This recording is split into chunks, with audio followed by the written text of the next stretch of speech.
विधान परिषद विधायक परिणय फुके ने ठाकरे बंधुओं पर जमकर निशाना साधा है। फुके ने कहा ठाकरे बंधुओं को विजय रैली के बजाय धन्यवाद सभा करनी चाहिए थी। उद्धव ठाकरे ने मुख्यमंत्री रहते हुए जो गलत निर्णय लिया था उसे अब फडणवीस ने रद्द कर दिया है। हमें इसके लिए उनका धन्यवाद करना चाहिए। उन्होंने मनसे सेना की भी आलोचना की। विदर्भ में विरोध करने की ताकत उनके पास नहीं है। वे केवल मुंबई में पान की दुकान चलाने वालों को धमकाते हैं, बड़े उद्योगपतियों को भी कभी नहीं। उन्होंने यह भी कहा कि एमडी जैसे मादक पदार्थों की तस्करी बढ़ गई है। मुख्यमंत्री ने इन तस्करों के खिलाफ सख्त कार्रवाई के लिए मकोका लगाने का वादा किया है। इसके बाद उन्होंने कांग्रेस नेताओं पर राशन अनाज घोटाले का भी आरोप लगाया।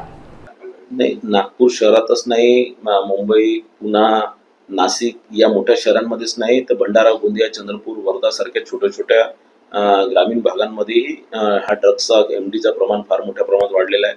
नुसतं युवकांमध्ये नाही तर कॉलेजच्या विद्यार्थ्यांमध्ये आणि शाळकरी मुलांमध्ये सुद्धा ड्रग्सचं प्रमाण वाढलेलं आहे हे आपल्याला ऐकायला येतं आणि निश्चितच याच्यावर कुठेतरी अंकुश लागला पाहिजे आणि म्हणून मी सभागृहामध्ये हा विषय मांडला आणि त्या संदर्भातही मी ही सूचना केली की या प्रकारचे जे ड्रग रॅकेट करणारे लोक आहेत किंवा हे जे ड्रग माफिया आहेत किंवा ड्रगचे तस्कर आहेत यांच्यावर मकोका अंतर्गत कारवाई केली पाहिजे आणि त्याचा माझ्या प्रश्नाला प्रतिसाद देऊन माननीय मुख्यमंत्री फडणवीस साहेबांनी आश्वासन दिलं की या अधिवेशना संपेपर्यंत या संदर्भातला एक मकोका लावण्याच्या संदर्भातला कायदा एनपीडीएस मध्ये एनपीडीएसचे ज्या केसेस असतात वारंवार जे लोक हे असतात त्यात आरोपी असतात त्यांच्यावर मकोका अंतर्गत कारवाई करण्याच्या संदर्भात आश्वासन दिलं। बघा असं आहे की मागच्या वेळेस ज्यावेळेस विधान परिषदेमध्ये हा विषय मांडला होता त्यानंतर अनेक धडक कारवाई या संदर्भात झाल्या होत्या, अनेक मिलर्सला ब्लॅकलिस्ट करण्यात आले होते, त्यानंतर अनेक लोक जे या सगळ्याच्यात इन्व्हॉल्ड आहेत त्या सगळ्या लोकांवर त्या कारवाई झाल्या होत्या। पण आता परत काही लोक हे परत त्यांनी सुरू केलेलं आहे तर मला निश्चितच या संदर्भातली एक तक्रार करून परत या सगळ्या कंपनीजवर या फॅक्टरीजवर या राईस मिल्सवर कारवाई करण्याच्या संदर्भात विभागाला आपण माहिती देऊ। बघा मागच्या वेळेस या संदर्भात ज्यावेळेस विधान परिषद आणि विधानसभेमध्ये हा विषय गाजला होता, गडचिरोलीच्या धान घोटाळ्याचा विषय गाजला होता, त्यावेळेस सगळ्याच मिल्सची चेकिंग झाली होती, धान खरेदी केंद्रांची चेकिंग झाली होती, धाडी पडल्या होत्या आणि एक 2-3 राईस मिल्स जे कोणी जेसा म्हणून जे आपण नाव घेत आहे यांच्या राईस मिल्स मध्ये मोठ्या प्रमाणात भ्रष्टाचार झाल्याचा, मोठ्या प्रमाणात घोळ झाल्याचा समोर आला होता, निदर्शनास आलं। त्यामध्ये त्यांच्या कंपन्या ब्लॅकलिस्ट केल्या, त्यांच्यावर एफआयआर सुद्धा केल्या, त्यांना अटकही केली होती पण त्यांना ते जामीन मिळाली आहे। पण यामध्ये एक मोठा काँग्रेसचा नेता जो काँग्रेस पक्षाचा फार मोठा एक आमदार आहे, नेता आहे, तिचंही याच्यात मोठ्या प्रमाणात इन्व्हॉल्वमेंट आहे।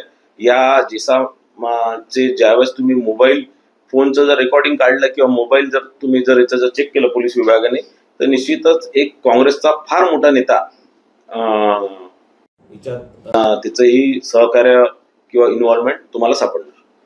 खरं म्हटलं तर हा ठाकरे बंधूंनी हा विजय मेळाव्यापेक्षा आभार मेळावा केला पाहिजे आणि जो चुकीचा निर्णय उद्धव ठाकरे साहेब मुख्यमंत्री असताना जो त्यांनी हिंदी सक्तीचा जो निर्णय घेतला, जो त्यांनी निर्णय जो त्रिभाषीय सूत्राच्या संदर्भातला जो अहवाल त्यांनी स्वीकृत केला त्या संदर्भात जो त्यांनी चुकीचा निर्णय घेतला तर त्याला सुधारण्याचा काम माननीय मुख्यमंत्री फडणवीस साहेबांनी केला आणि म्हणून त्यांनी आजच्या मेळाव्यात फडणवीस साहेबांचा आभार मानला पाहिजे आणि याच्यात विजय मेळाव्यापेक्षा आभार मेळावा त्यांनी केला पाहिजे। बिलकुल नाही, मराठी माणूस फार सुज्ञ आहे। मुंबईचा मराठी माणसाला समजतं की जे स्वर्गीय बाळासाहेब ठाकरे हयातीत असताना त्यांच्या इतक्या प्रयत्नांनी जे दोघं भाऊ एकत्र आले नाही, त्यांच्या शेवटच्या वेळेस ज्यावेळेस त्यांना फार गरज होती आणि त्यांनी फार प्रयत्न केले स्वर्गीय बाळासाहेब ठाकरेजींनी, तर त्यावेळेस हे एकत्र आले नाही, तर आज कोणती अशी मजबुरी झाली की हे दोघे एकत्र आले हे सगळ्या जनतेला माहित आहे।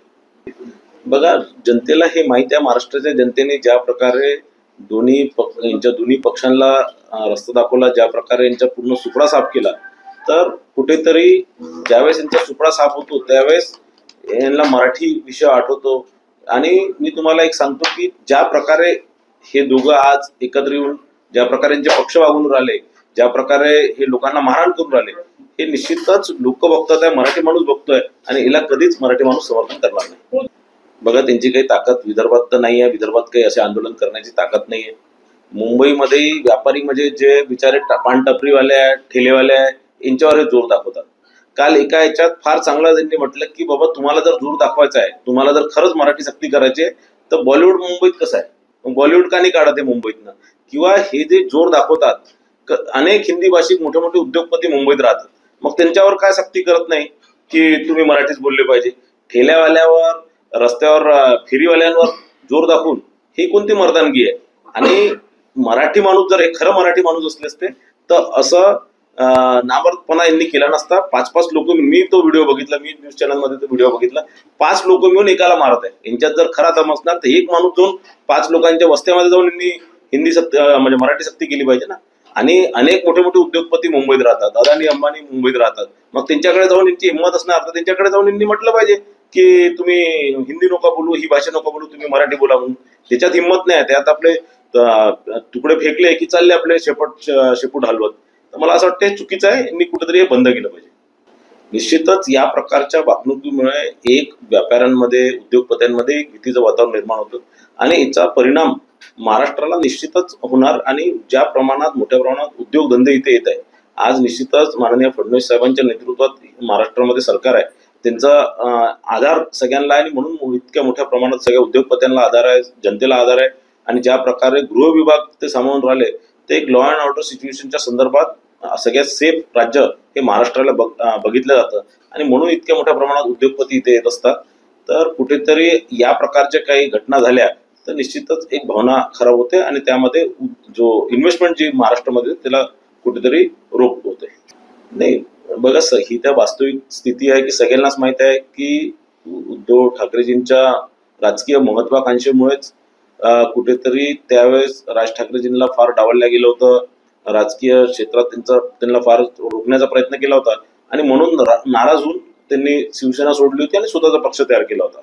पण आज दुसऱ्या बाजूला ज्या प्रकारे या विधानसभेच्या निवडणुकीमध्ये उबाठाचा सुपडा साफ झाला आणि म्हणून कुठेतरी ज्या भावाला 25 वर्षा पहिले हाकललं होतं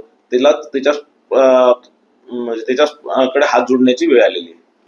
नाही, निश्चितच कोणतंही काम ज्यावेळेस होतं, मोठं काम होतं, त्यात छोट्या मोठ्या काही ना काही त्रुट्या राहून जातात आणि ते कालांतराने त्याचं डिफेक्ट लायबिलिटी पिरियड असतं. कॉन्ट्रॅक्टरला पुढच्या 5 वर्षात त्याचं पूर्ण मेंटेनन्स त्या कॉन्ट्रॅक्टरला करायचं आहे. आणि निश्चितच या प्रकारचं काही छोटं मोठं काही तुटफूट झाली असणार, काही झाली असणार तर तो कॉन्ट्रॅक्टर स्वखर्चाने रिपेअर करून देणार.